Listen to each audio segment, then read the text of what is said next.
안녕하세요. 호랑이 책방의 마루와 메이입니다. 오늘 저희 5번째 시간이죠. 오늘 저희가 소개할 책은 이미링님의 압록강은 흐른다입니다. 이 소설 배경이 조선 말기라 저희가 조선 말기 시대로 가서 읽어봤습니다. 많이 읽었습니다. 이 책은 국내 최초 출간일이 1969년 전혜린 번역으로 국내에 처음 들어오게 됩니다. 네, 저 옛날에 그 번역으로 한 20년 전쯤 읽었는데 이번에 새롭게 읽으니까 좀 다른 부분이 보이고 그때 막 좋았는데 이건 좀 아니고 막 이렇게 좀 다르게 느껴지더라고요. 그래서 읽을 때마다 좀 다른 그게 음악이나 책은 그 상황에 따라서 조금씩 다르게 다가오는 것 같아요. 이 책은 중고등학생들 권장 도서인데요. 사실 아이들은 좀 재미없을 거예요. 왜냐하면 어떤 갈등이 강하거나 뭐 자극적인 소재가 있지가 않거든요. 잔잔합니다. 네, 대신 색깔은 엽에 가득한 수묵화. 네, 수묵 당채화. 네네. 그리고 화자의 목소리는 잔잔함. 네. 그리고 이야기의 속도는 강물의 넓은 강의 유속 정도라고 생각하시면 되겠네요. 여튼 다 읽고 나서의 뒷맛은 아주 깨끗합니다. 네, 줄거리 확인해 보겠습니다. 조선 말기에서 일제강점기 시절의 이야기로 주인공 미륵은 선비이자 천석군 집안에서 태어납니다. 사촌 수암과 함께 뛰어놀고 한학을 공부하며 누이들과 또 가족 식구들과 행복한 어린 시절을 보냅니다. 그러다가 마을까지 일본 사람들이 들어오고 아버지의 권유로 신식 학교에 가게 됩니다.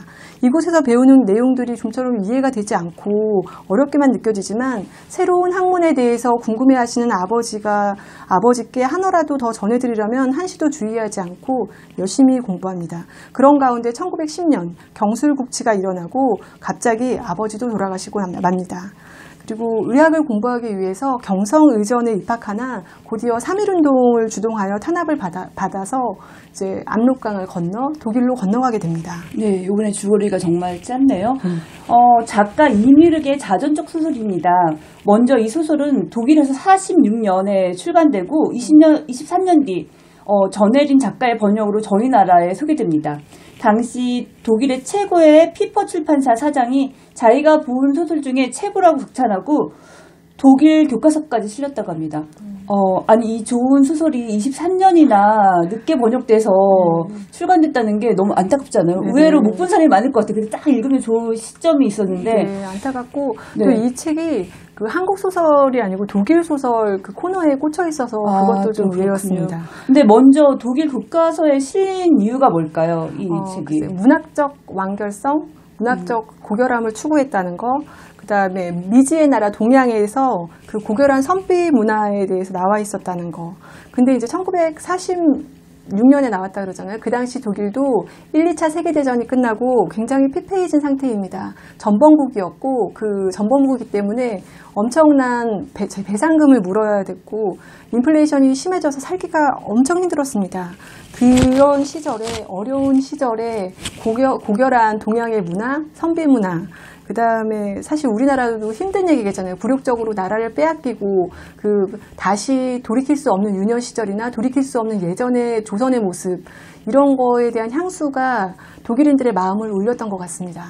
여튼 독일 교과서에 실렸다는 이유만으로 굉장히 자긍심이 생기네요.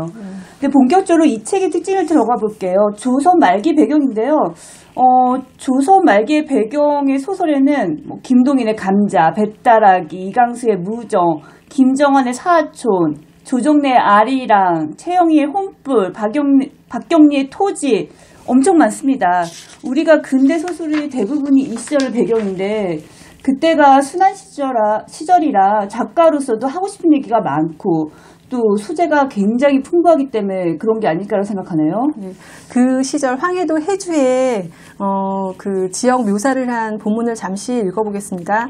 우리는 아치형 성문으로 가서 난문이 잘 잠겼는지 그리고 엿장수가 다시 판을 버렸는지를 살펴보았다.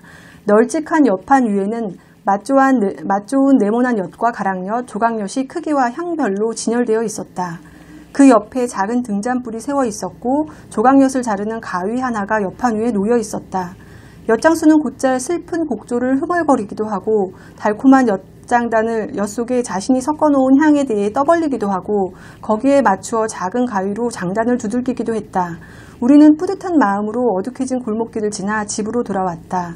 꼬마 도깨비 따위는 무섭지도 않았다. 벌써 집집마다 방문에서는 희미한 불빛이 새어나오고 있었다. 우리는 저녁 음악의 그 감미로운 곡조를 계속해서 흥얼거렸다. 낭만적이네요. 나 이 시절을 살았던 것 같아요. 막 그때가 그립고 막 저기 뭐지? 이전에 전세를 못 잊어서 그러는지 아니면 작가 실감나게 묘사를 잘했는지 정말 굉장히 그리운 느낌을 들게 해요. 저는 또 특히 이 소설의 좋은 특징은 좋은 선비상을 잘 보여주고 있습니다.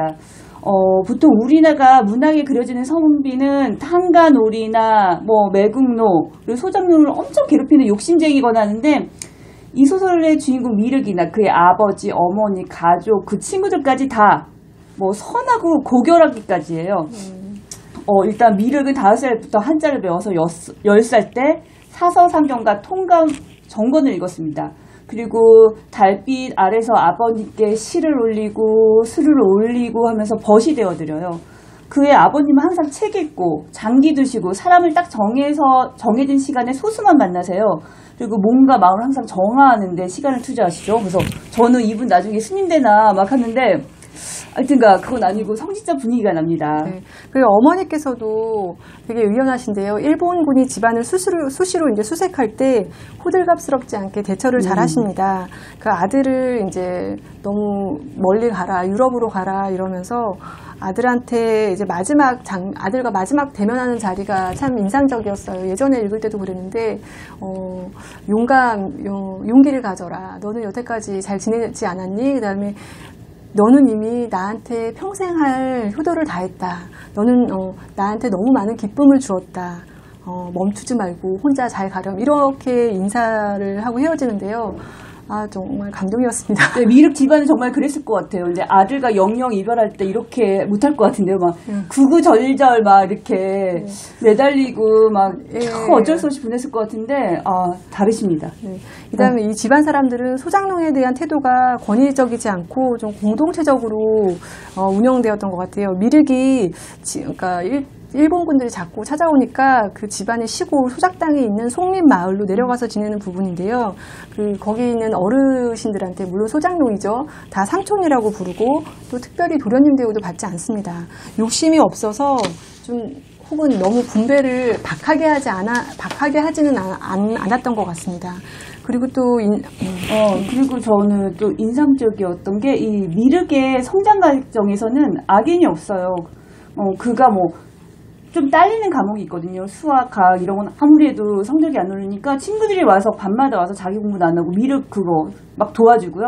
또 공부가 잘 안 되는 감성파 친구가 있는데 미륵한테 막 악기도 가르쳐주고 막 이래요. 그러니까 요즘같이 경쟁 시대에는 상상할 수도 없는 그런 아름다운 관계를 유지했던 그 시절의 모습이었던 것 같아요. 그 친구들은 갈 수가 없는 거죠. 돈이 없어서. 그러니까 갈 수 있는 미륵을 도와준 거죠. 그러니까 한번 몰아주는 분일 수도 있고요.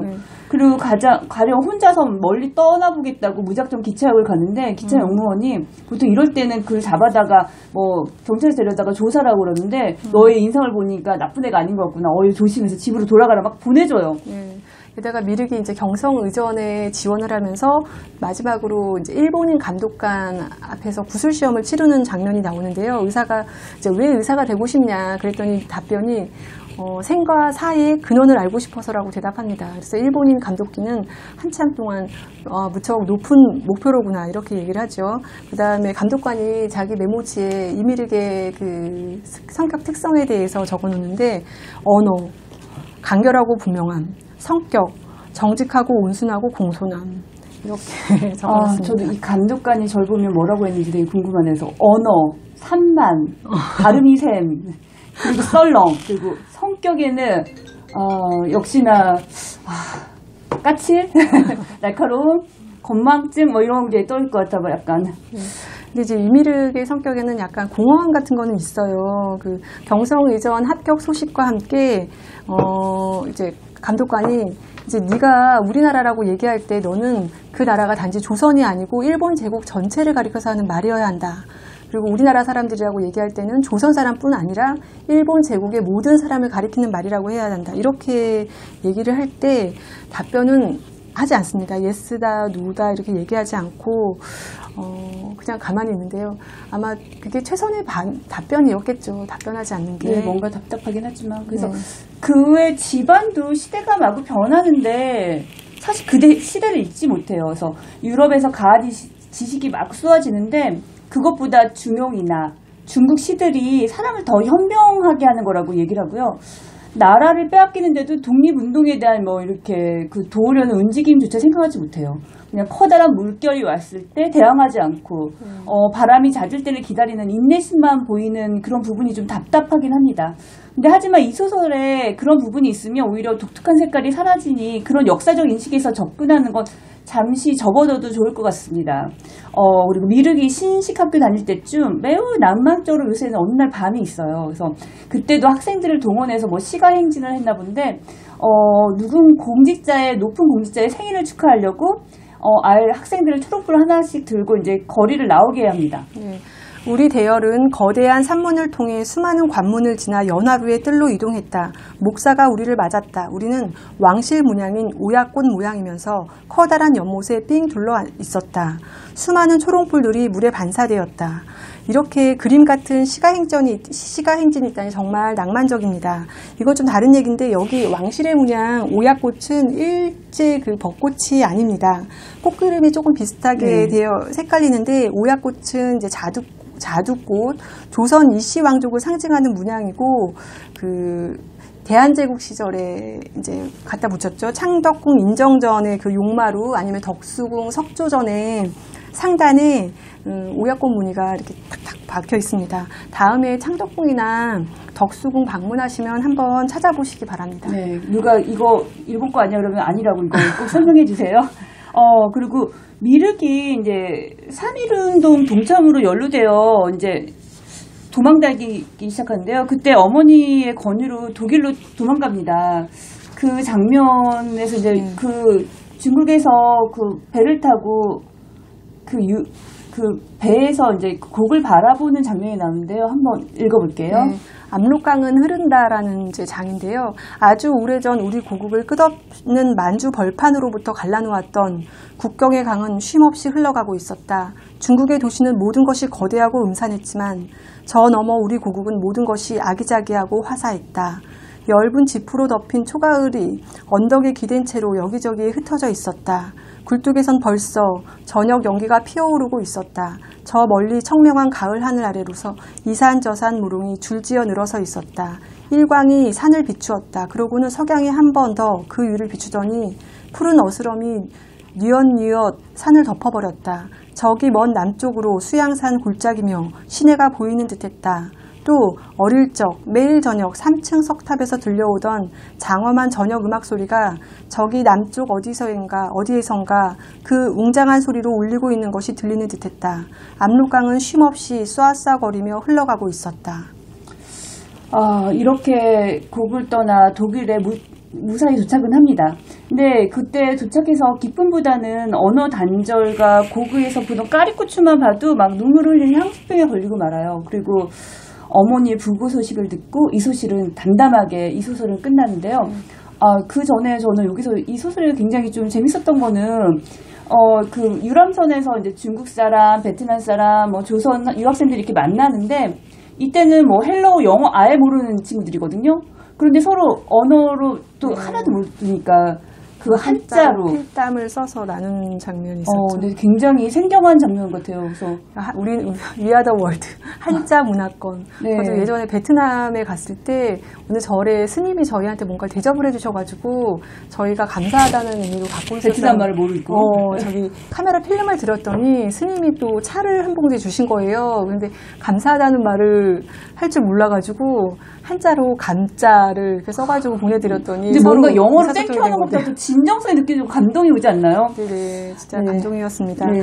뭔가 이게 심플한 이야기여가지고 나눌 게 없다고 생각을 했는데 하다 보니 이야기가 좀 할 게 많았던 것 같습니다. 일독을 권해드립니다. 큰절 끝나고 할까요? 감사합니다. 감사합니다.